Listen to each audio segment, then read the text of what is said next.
left at the altar by the heir. Then his younger brother, the Mafia king, claimed her as his bride. A true real-life story. Valentina was standing at the altar in her wedding dress when she realized the church was completely silent. Not the good kind of silence. Not the kind where everyone holds their breath because they are happy.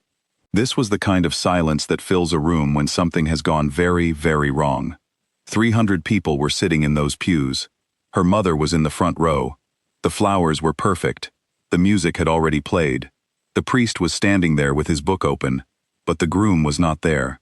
Leonardo Marchetti, the man she was supposed to marry that day, was nowhere to be seen. Valentina had grown up in a family where reputation meant everything. Her father had passed away 3 years earlier, and after that, her mother carried the family name on her shoulders alone. They were not the richest family in the city, but they were respected. People knew their name. People trusted them. When Leonardo came into Valentina's life 2 years ago, everyone was happy. He was the oldest son of the Marchetti family, a big, powerful, well-known name. He was polite. He dressed well. He said the right things at the right time. Her mother liked him. His parents approved. Everything looked perfect on paper. Valentina was not the kind of person who dreamed about fairy tales. She was practical. She thought, this man is steady, our families match, and love can grow over time. So she said yes when he proposed. She started planning. She picked out a dress. She sent out 300 invitations. She never once imagined she would be the woman left at the altar. The morning of the wedding, she woke up early. Her mother was already in the room when she opened her eyes, moving around quietly, fixing small things. The dress was hanging near the window. The room smelled like roses. Valentina sat in front of the mirror while someone pinned her hair and adjusted her veil. She thought about Leonardo. She thought about the years ahead. She told herself she was ready. She walked into that church with her head up. She walked down the aisle alone, because she had decided months ago that she wanted to do that, to walk herself, to show that she did not need to be handed over like an object. At the time, it felt strong. Standing at the altar, waiting, it felt like something else. She waited 5 minutes. Then 10. Then 15. People started moving in their seats. She could hear whispers starting, one row after another, like a fire slowly spreading. Her mother was gripping the edge of the pew. Nobody came to tell her anything. Nobody moved. Valentina just stood there, and she breathed. Because if this was going to be the worst moment of her life, she was not going to fall apart in front of 300 people. Eventually, Leonardo's best man walked up to her with a phone in his hand. His face said everything before he even spoke. He held out the screen so she could read the message. It said, "I cannot do this. I am sorry. You deserve someone who is sure. I hope one day you will understand." That was it. A text message. After 2 years, after 300 invitations, after all the planning, and the dress, and the flowers, and her mother in the front row. A text message. Valentina read it once. She handed the phone back. She nodded slowly, as if someone had just told her something completely ordinary. Then she turned around and faced all those people, 300 faces staring at her. And she spoke in a clear, calm voice.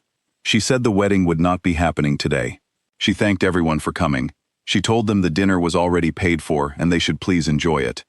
Then she walked back down that aisle, through the silence, through 300 witnesses, in her white dress, with her flowers still in her hands, and she walked right out the front door. She sat down on a low wall at the side of the building. She took her shoes off because her feet hurt.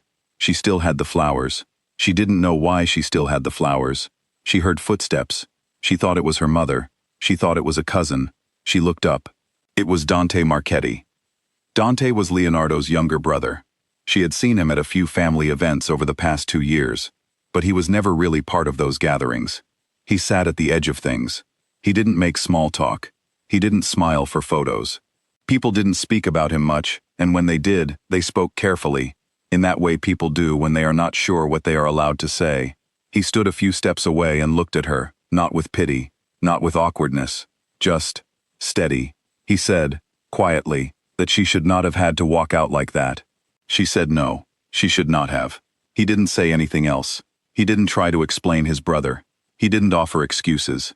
He just took out his phone, made a call, and 10 minutes later a car arrived. He walked her to it. He made sure she got in safely. He closed the door. She rode home alone in the back of that car and stared out the window and did not cry. She saved that for later, when no one could see.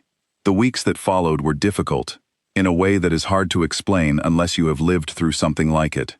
It was not just the sadness. It was the looks. It was the phone calls from relatives who meant well but asked the wrong questions. It was the article in the social pages that described the wedding in a few sentences, and somehow managed to make it feel like her fault, like she must have done something to make him leave. She returned every gift. She canceled the hotel reservation for the honeymoon. She gave away the flowers to a neighbor. She did each thing carefully and quietly, like a person finishing a task they never wanted to start. Leonardo did not call. His mother sent flowers with a card. Valentina put them in the bin without reading the full message. Her own mother stopped asking questions after the first week. She just cooked food and left it in the refrigerator and squeezed Valentina's hand when she walked past. That was enough. The hardest part was the family name. Valentina heard through her mother that 2 business contacts had quietly pulled away. Being connected to a public failure, even when you are the victim of it, has consequences. That is just the way things work in certain worlds. And it made Valentina angry in a way she had not felt before. A quiet, steady anger that did not go away. 3 weeks after the wedding, there was a knock at her door. She opened it and found Dante Marchetti holding 2 cups of coffee, one in each hand. He looked like a man who had thought very carefully about whether to come, and had decided to come anyway. She let him in. She did not know why exactly, maybe because he was the only person from that entire day who had not said something useless to her. He sat down at her kitchen table, and he did not talk about Leonardo. He did not talk about the wedding. He asked her about her work. She was an architect at a firm in the city, had been there for 4 years, had just been promoted to lead designer. He asked questions, real ones. He listened to the answers in a way that made it clear he was actually listening, and not just waiting for his turn to speak. He stayed for about an hour, then he left. He came back the following week, and the week after that. Each time, they talked a little longer. She stopped being surprised when she heard the knock. She started making coffee before he arrived. About 6 weeks after the wedding, on a Tuesday evening, he said something that she was not expecting at all. He said, "Marry me." She looked at him across the table. She thought maybe she had heard him wrong. He said it again. He said he was not asking because of his family or because of what his brother had done. He said he was asking because he had been watching her for 2 years and she was the only person in their entire social world who never pretended to be something she was not. He said she would be safe. Her family's name would recover, and he would never leave her standing alone in a church. She was quiet for a long moment. Then she asked, "You know what people say about you, right?" He said yes. She said, "They say you run things that are not exactly legal." He said, "That is true. I am not going to tell you otherwise." That surprised her. She had expected denial. She had expected a smooth explanation.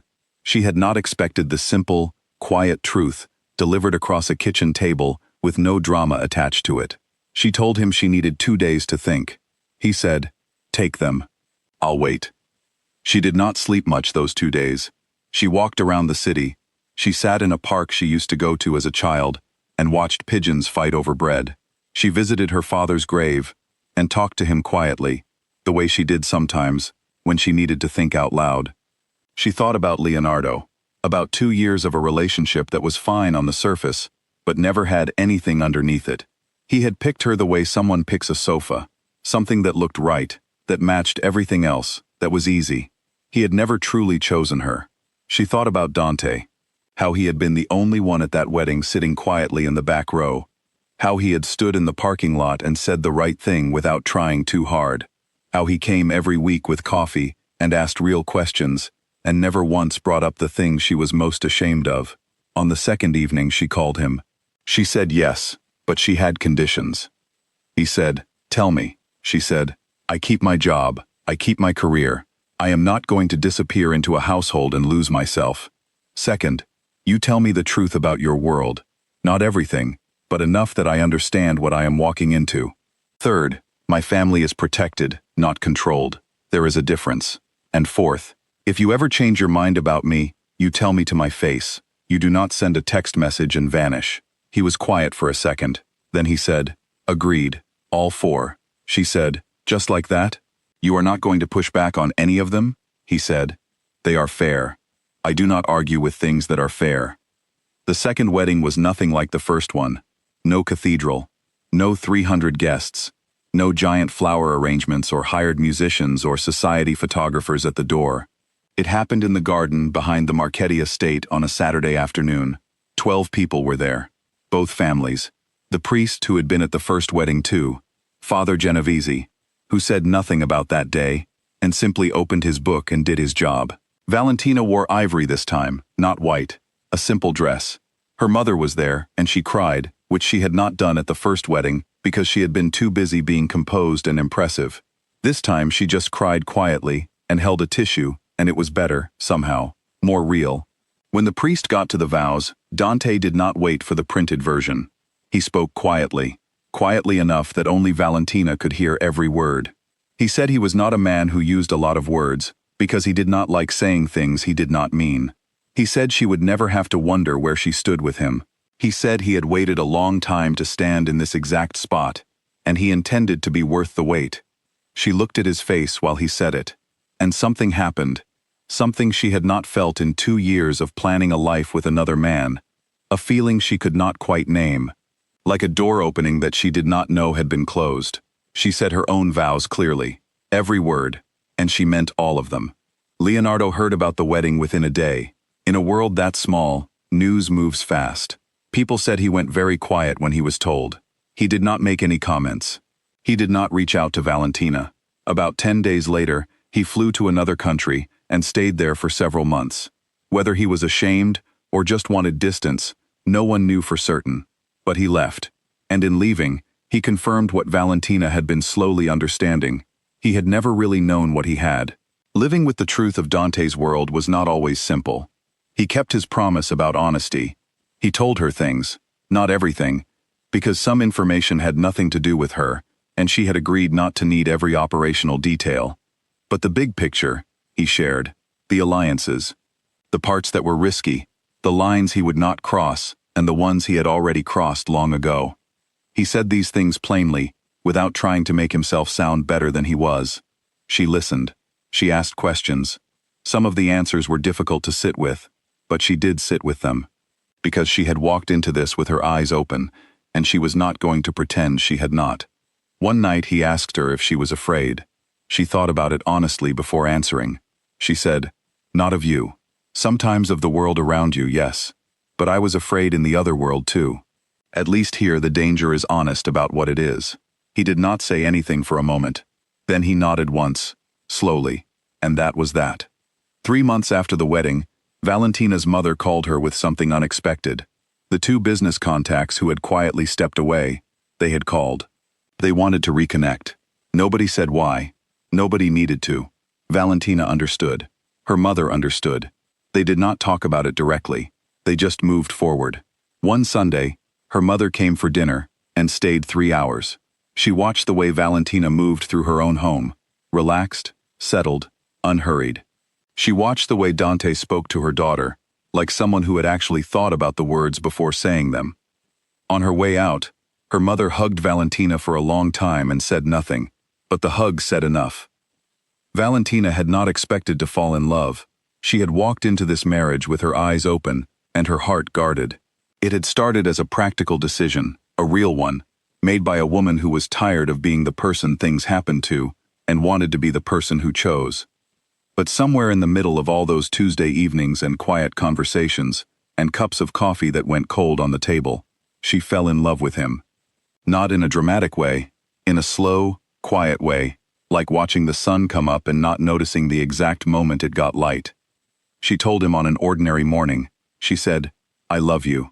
I wanted to say it out loud instead of just carrying it around. He looked at her for a moment. He said, "I know.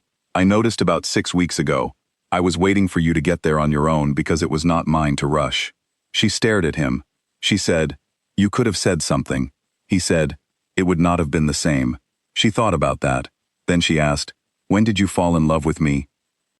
He said, "At the first wedding, when you turned around and told 300 people to enjoy the dinner, I thought, there she is.